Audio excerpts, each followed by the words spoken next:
and last-minute meetings that could have been emails. But the worst was the night he called me at 2 a.m. Hello? Chloe, I need you at the office right now. No questions asked. For a second, I thought I was dreaming. Mark, it's 2 in the morning. What's going on? There's an issue with the quarterly report. It needs to be redone before the morning meeting. Get here in 30 minutes and quit asking me silly questions. I sat up, fully awake now. My apartment wasn't in the safest neighborhood, and going out at that hour wasn't just inconvenient. It was dangerous. Can't this wait until morning? I can come in early and quickly correct the issue. Did I stutter? I need you here. Or should I find someone else who's actually serious about this job? I knew I had no choice. If I refused, he'd find a way to punish me. So I got dressed, called for a ride, and headed to the office feeling so frustrated. When I arrived, the office was eerily empty. Mark sat at his desk, looking completely unbothered. Took you long enough. You should have been a snail if you would be this slow as a human. Get to work. I wanted to scream, and started fixing the report. My hands were shaking from exhaustion, my brain foggy from lack of sleep, but I kept working. Minutes turned into hours. At 4 a.m., I finally hit save and turned to Mark. It's done. Is there anything else? I wish there was. You can leave now. I stared at him in shock. No appreciation, no acknowledgement of the insane hour.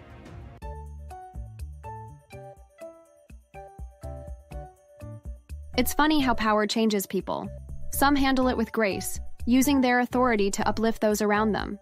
Others let it twist them into something unrecognizable. Mark Simmons was one of the latter. Hi, my name is Chloe, and this is my story.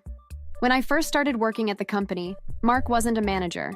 He was just another employee, someone trying to climb the corporate ladder like the rest of us. Back then, he was decent. He wasn't my best friend, but he was approachable, very friendly and even helpful when he wanted to be. I remember my first day on the job. I was fresh out of college and nervous as hell. Mark was one of the first people to introduce himself. You must be Chloe. Welcome aboard. Don't worry, this place isn't as scary as it seems. He showed me around, gave me tips on how to impress the higher-ups, and even cracked a joke to put me at ease. I remember thinking he's someone I can work with, and for a while, that's exactly how it was. Whenever I had questions, he answered them. If I needed advice on a project, he offered suggestions. He wasn't overly generous, but he was fair, a decent coworker. But then Mark asked me out and wanted me to be his girlfriend. I politely told him I wasn't interested. But then he got promoted and everything changed. The moment Mark became a manager, it was like a switch flipped. The easygoing guy who used to joke around during meetings was gone. The one who gave helpful advice was now replaced with someone who scrutinized everything I did, picking apart my work for the smallest flaws. At first, I thought I was imagining it. Maybe he was just adjusting to his new role, trying to prove himself. But it wasn't just me. Everyone noticed the shift. He suddenly carried himself with an air of superiority, talking down to people he once saw as equals. It was like he'd been waiting for this moment to control us all. And for some reason, I became his favorite target. It started subtly. He dismissed my ideas in meetings, even when I knew they were good. I think if we adjust the timeline for this project, we can... That won't work. Next. At first, I thought he just disagreed, but then it became a pattern. He started nitpicking my work, finding faults where there weren't any. Deadlines got tighter, expectations higher. I worked late, harder than ever, but it didn't matter. Nothing I did was ever enough for him. The worst part? He acted like it was all in my head, like I was the one overreacting. My coworkers even noticed. Mark's been on your case a lot lately. I know, right? It's like he's looking for reasons to criticize me. Maybe he just expects more from you. You are one of the best here. I wanted to believe that, but deep down, I knew better. Mark wasn't pushing me because he believed in me. He was pushing me because he could. I thought things couldn't get worse with Mark, but I was wrong. It wasn't just that he criticized my work or dismissed my ideas. He was determined to make my life as miserable as possible. It started with impossible deadlines, late emails demanding changes right before submission, and last-minute meetings that could have been emails. But the worst was the night he called me at 2 a.m. Hello? Chloe, I need you at the office right now. No questions asked. For a second, I thought I was dreaming.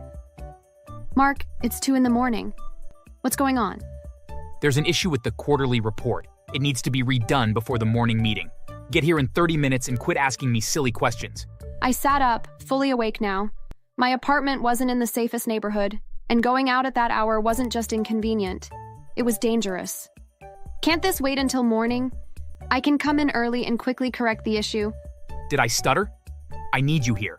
Or should I find someone else who's actually serious about this job? I knew I had no choice. If I refused, he'd find a way to punish me. So I got dressed, called for a ride, and headed to the office feeling so frustrated. When I arrived, the office was eerily empty. Mark sat at his desk, looking completely unbothered. Took you long enough. You should have been a snail if you would be this slow as a human. Get to work. I wanted to scream. Instead, I opened my laptop and started fixing the report. My hands were shaking from exhaustion, my brain foggy from lack of sleep, but I kept working. Minutes turned into hours. At 4 a.m., I finally hit save and turned to Mark. It's done. Is there anything else? I wish there was. You can leave now. I stared at him in shock. No appreciation, no acknowledgement of the insane hour. He just asked me to leave like I was some slave. My normal shift starts at 7. Can I at least come in a little later? No. Be on time, else you'll be punished. I could feel my body shutting down. But I left, went home, and tried to sleep, only to wake up to my alarm 3 hours later. I dragged myself back to the office, fighting through the exhaustion. My head was pounding, my body felt like lead, and I barely had the strength to keep my eyes open. I got in at 7:30, 30 minutes late. Mark was waiting for me at my desk, arms crossed, with a smug look on his face. You're late. I was here at 2 in the morning, Mark. And work starts at 7 and you're 30 minutes late. I'm deducting this from your salary. I felt like I'd been slapped. I had given everything to this job, sacrificed my sleep, my sanity. And still, it wasn't enough. I wanted to scream, to quit on the spot. But I didn't, because I needed the money. I knew Mark didn't care about me, but I never expected him to push me so far that my body would give up completely. It happened on a Friday night. Everyone had left the office except me. Mark had piled extra work on my desk right before closing time. Reports, spreadsheets, revisions, things that weren't even in my job description. I was exhausted, but I knew if I refused, there would be consequences. So I stayed. The hours dragged on. Midnight came and went. My head was pounding, my hands shaking as I typed. My body felt like it was running on fumes, but Mark didn't care. He was still there too, sitting in his office, pretending to work while scrolling through his phone. Every now and then, he'd walk past my desk, making sure I was still there, still working like some machine that never got tired. At some point, I stopped keeping track of time. My vision blurred. The words on my screen swam together. I tried to focus, but everything felt heavy. And then, I fainted. I didn't remember hitting the floor. But when I woke up, I was in a hospital bed. Apparently, the cleaner had found me on the floor when she came in for her shift. She saved me. Mark had left me there after I fainted and went home like nothing happened. The doctor said I was overworked and dehydrated. My body had just shut down. I had to stay in the hospital for a week to recover. The day I returned to the office, I was barely inside when Mark was waiting for me, holding a white envelope. You're fired. I stared at him. I was so shocked and confused. How could he fire me right after I returned from the hospital? I asked him why, and his excuse was that I'd been gone for a week, and they needed someone reliable. I couldn't breathe. Mark, please. I was in the hospital. You made me stay late. I was overworked because of you. Not my problem. Take your stuff and leave. I begged and pleaded. I had given everything to this company. But he just smirked, turned his back, and walked away. That was it. That was how he rendered me jobless. For weeks, I tried to find something new. I sent out resumes, went to interviews, but nothing worked. It was like the world had turned its back on me. I was running out of money. My savings were draining fast. I felt helpless and stuck. Then, a friend of mine introduced me to Forex trading. At first, I was hesitant because it felt risky, but I had no other options. I invested half of my savings, and in 4 months, I was insanely rich. With the money I made from Forex trading, I didn't just stop there. I invested in businesses, real estate, tech startups, anything that showed promise. And I made millions. My life transformed in a way I never imagined. A year later, I couldn't believe how rich I'd become.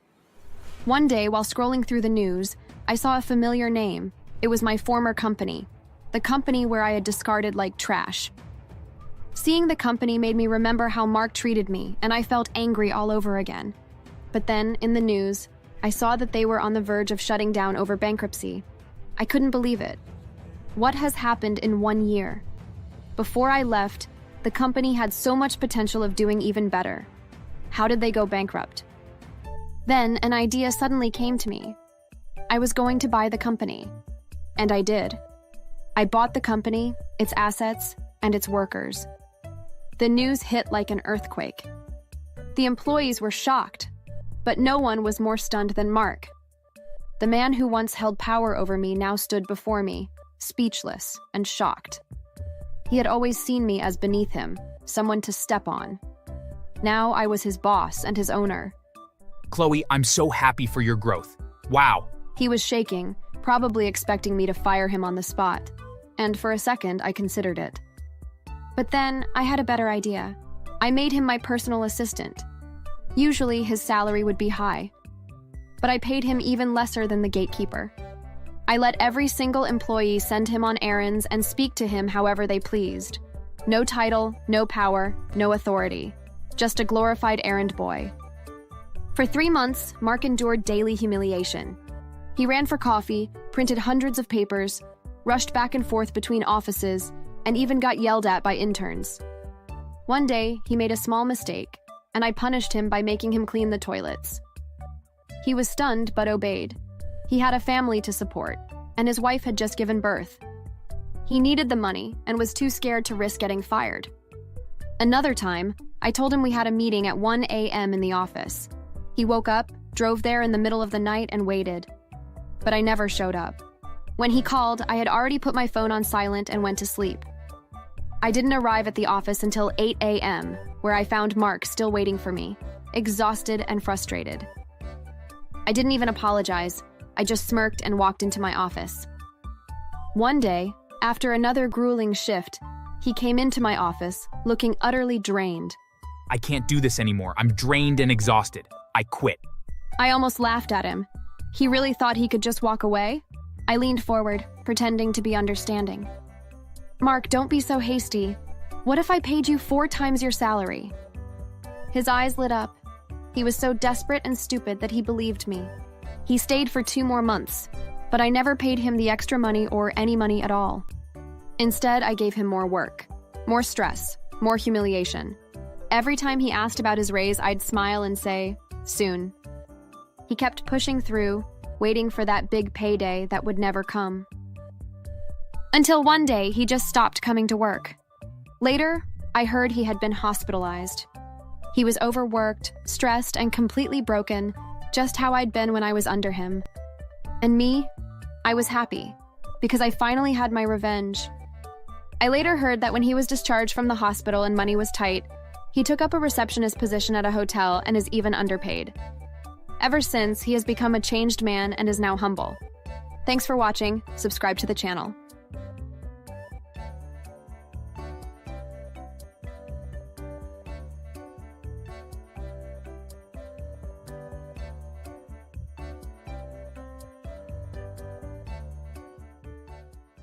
Wheels?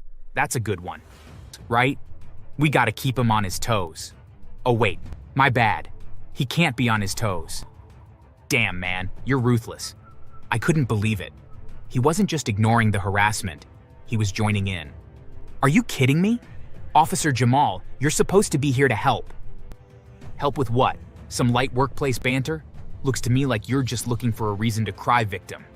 Travis and Dean were grinning like they just won a prize.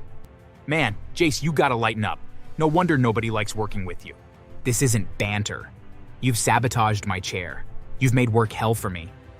And yet you're still here. Sounds like you like playing the martyr. You're among those weak white men who are always crying to be helped. And yet you're still here. Sounds like you like playing the martyr. You're among those weak white men who are always crying to be helped. You should be glad to be associated with Travis and Dean. They're the few strong white men out there. I was shaking. I felt angry and helpless at how much he was humiliating me in front of my bullies. You know what, officer? Since you're here, maybe you should teach our boy Jace some survival skills, like how to stand up for himself. Nah, I think that ship sailed. Can't stand up if you never did to begin with. They all burst into laughter again. I felt so ashamed. I wanted to leave, but I refused to give them the satisfaction of seeing me break. You're all pathetic. And yet, you're the one who came crying for help, weakling. I sat there and watched him exchange numbers with the guys, promising to see them around. Afterward, he left. The guys both mocked me and even pushed me off the chair before laughing and running off.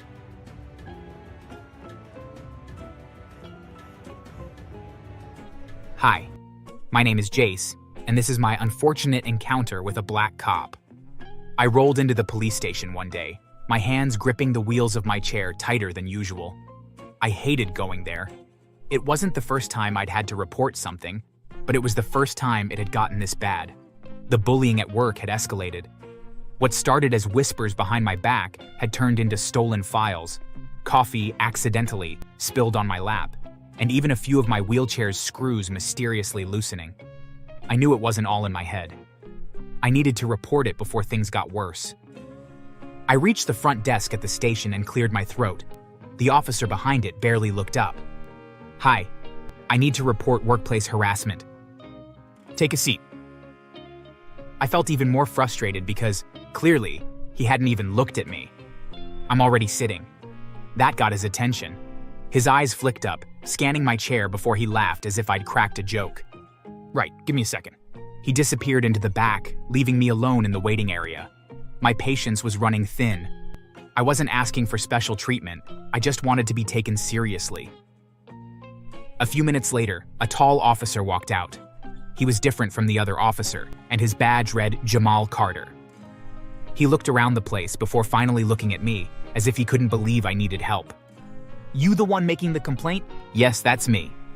Jamal crossed his arms, staring at me like I was wasting his time. All right, what's the problem? It's about my coworkers. They've been harassing me at work, and it's becoming unbearable. Harassing or just joking around? Harassing. Joking around doesn't involve sabotaging my wheelchair. Are you sure it wasn't just an accident? Maybe you're being a little sensitive? No, I'm not being sensitive. Someone loosened the screws on my chair. I almost fell. But you didn't. Why are you being unnecessarily dramatic? I was so shocked. I couldn't believe I'd heard him correctly. How could he suggest me being dramatic? Are you serious? Listen, man, work environments can be tough. You gotta have thick skin. Maybe they're just treating you like everyone else. By sabotaging my chair? No, by not babying you. I couldn't believe he was implying that I was expecting special treatment. I don't need to be babied. I need to be safe at my job. And did anyone physically touch you? No, but then it's not a crime. You're being dramatic. He smirked, like he'd just won some argument. I knew I had no other choice. As much as I hated the way Officer Jamal was treating me, I thought he was still my best shot at getting this taken seriously. If I could just get him to see it firsthand, maybe he'd stop dismissing me. Come with me to my workplace and see it for yourself. You want me to waste my time following you to your office? For what? Because if you actually see what they're doing, maybe you'll realize this isn't just in my head. Jamal sighed, rubbing his jaw as if debating whether it was worth his time. Then, with an exaggerated groan, he nodded. Fine, let's go. But if I don't see anything serious, we're done here. I didn't respond. I just turned my chair toward the exit, pushing forward with determination. This was my chance. Thankfully, my workplace wasn't far from the station, so we walked there. But Officer Jamal refused to walk beside me. He crossed to the other side of the street, pretending we weren't together. I didn't mind. My main focus was to make him see I wasn't being dramatic. When we finally reached my workplace, he looked shocked. Wow, I didn't expect a guy like you to be working somewhere this nice. A guy like me? You know what I mean. How many of your fellow handicaps do you see working in such a big company? I was offended, but I didn't respond to him. As we entered the building, I immediately spotted Travis and Dean, my two coworkers and the main source of my misery. They were standing by the break room, laughing about something, but the moment they saw me, their smirks widened. Well, look who decided to roll in. Did you get lost on the way to the pity parade? I forced myself to stay calm, because that was my only chance to prove what was happening to Officer Jamal. Officer Jamal is here to investigate workplace harassment. Harassment, huh? You two picking on the little guy? Travis and Dean burst into laughter as if someone told a joke. Us? Picking on Jace? Nah, man, we're just keeping things light. He's part of the team. Yeah, we treat him just like anyone else. Ain't that right, Wheels? When they called me by that silly nickname again, I turned to Jamal, expecting him to at least say something. Instead, he was smiling. Wheels? That's a good one. Right? We gotta keep him on his toes. Oh wait, my bad. He can't be on his toes. Damn, man, you're ruthless. I couldn't believe it. He wasn't just ignoring the harassment, he was joining in. Are you kidding me? Officer Jamal, you're supposed to be here to help. Help with what? Some light workplace banter? Looks to me like you're just looking for a reason to cry victim. Travis and Dean were grinning like they just won a prize. Man, Jace, you gotta lighten up. No wonder nobody likes working with you. This isn't banter. You've sabotaged my chair. You've made work hell for me. And yet you're still here. Sounds like you like playing the martyr. You're among those weak white men who are always crying to be helped. You should be glad to be associated with Travis and Dean. They're the few strong white men out there. I was shaking. I felt angry and helpless at how much he was humiliating me in front of my bullies. You know what, officer? Since you're here, maybe you should teach our boy Jace some survival skills, like how to stand up for himself. Nah, I think that ship sailed. Can't stand up if you never did to begin with. They all burst into laughter again. I felt so ashamed. I wanted to leave, but I refused to give them the satisfaction of seeing me break. You're all pathetic.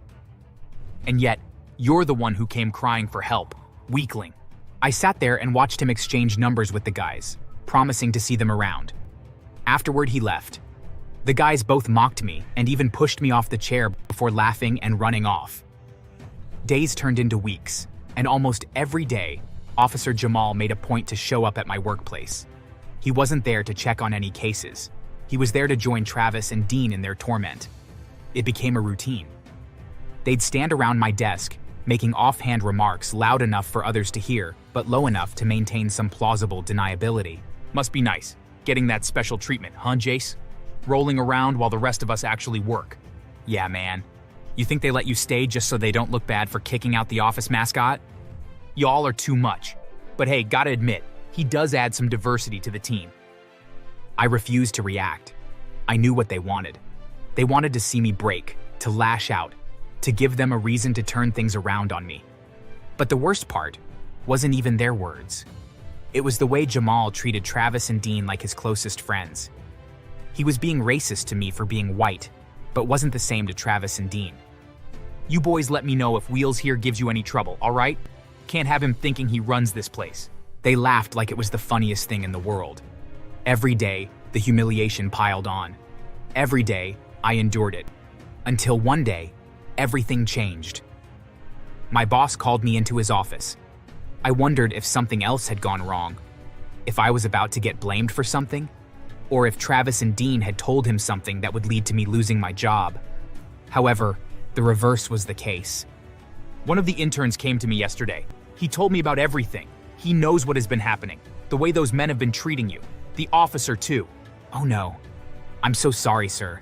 I can't stop them because it might lead to a fight or worse. You don't have to explain or apologize. You don't have to defend yourself. I should have seen it sooner, and I'm sorry. I had spent so long thinking no one noticed, or worse, that no one cared. I felt so touched. I will handle this, trust me. The next day, everything came crashing down. Two uniformed officers, both white, walked into the office. The room went silent. Travis and Dean looked up, confused but unconcerned, until the officers walked straight toward them. Travis Miller, Dean Coleman, you're both under arrest. For what? What the hell is this? You can't just arrest us. Yes, we can, and we are doing that now. Let's go. They were handcuffed right there in front of everyone. My boss stood beside me with his arms crossed, watching everything unfold. Can I come with you, sir? Of course, this is about you. We arrived at the station, where I was met with an even bigger surprise. Jamal was there too, and he was in cuffs. His usual stupid smirk was gone. Officer Carter. Wow, how the mighty have fallen. I didn't expect to see you here. This is some bullshit. You really think you can take me down? I'm a cop. Not anymore. You were a cop who bullied a citizen in need of your help. Shame on you. I filed my case against all three of them, and this time, it wasn't just my word against theirs. 2 witnesses from my office stepped forward. They had seen everything, and they spoke up. And then there was the security footage. The cameras had caught it all, including the audio. They were done for when the case was scheduled for hearing. The 3 of them desperately tried to stop me from pursuing it, but I refused. They needed to pay for torturing me. At the court, all 3 were found guilty. Officer Jamal was insulted by the judge for being the opposite of what his uniform and title stood for. He was completely stripped off power and got an extra 1-year imprisonment to the 5 years each of them were given. On their way to jail, the car they were in was involved in a fatal accident. The driver and the officer in the car sustained just little injuries, but Travis, Dean, and Officer Jamal, who were at the back of the car, all suffered spine injuries. After 6 months of receiving treatment, they ended up in wheelchairs. When I heard how karma had repaid them for their evil deeds, I felt happy and grateful to the universe. They got what they deserved. I later heard that the 3 of them are now called wheelchair boys and are constantly mocked by other inmates. The funny part is that no one cares when they complain, and people openly make fun of them. Since they're disabled, they can barely defend themselves. I even heard that Jamal was once pushed down a flight of stairs, and the inmate who did it just shrugged it off as a mistake. The worst part? The 3 of them were forced to race for the entertainment of other inmates. I still plan on visiting them. What do you think I should say? Comment below.